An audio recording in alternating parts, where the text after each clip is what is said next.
Alright, this is the latest tool for the bench, variable speed lathe, the MX180V. It's got a digital readout.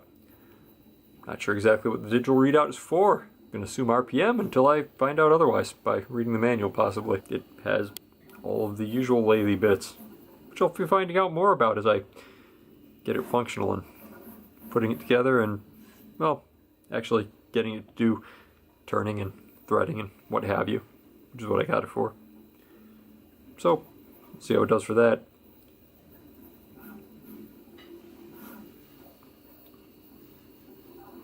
It arrived mostly in one piece. The parts box they sent along with it with some kind of low quality tools and decent quality metal gears cushioned it, so it was utterly destroyed, but it kept the plate from being damaged,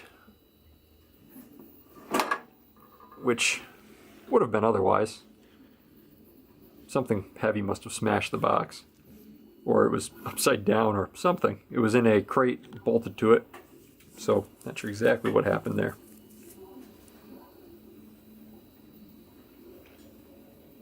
So I'm looking forward to getting this running. I can actually provide some video of working on it and making it do its thing.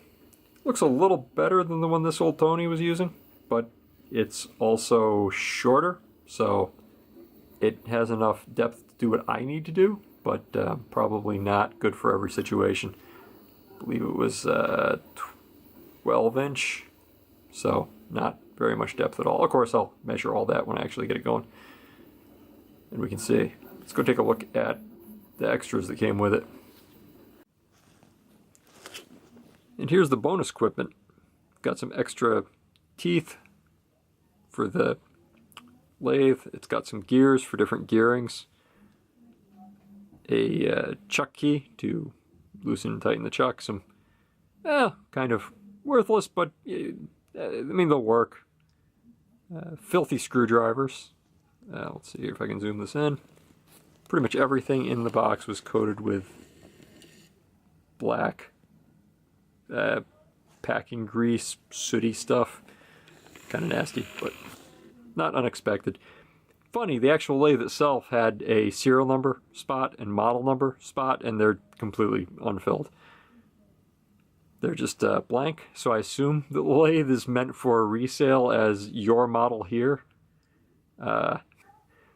Only I purchased it wholesale, so kind of neat there.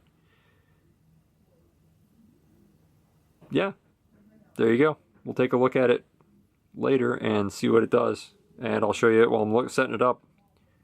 We'll see how it performs. I don't really have anything to compare it against, but we'll see if it can do all its lathe functions and if any of the parts need to be replaced, remachined, whatever. Till next time.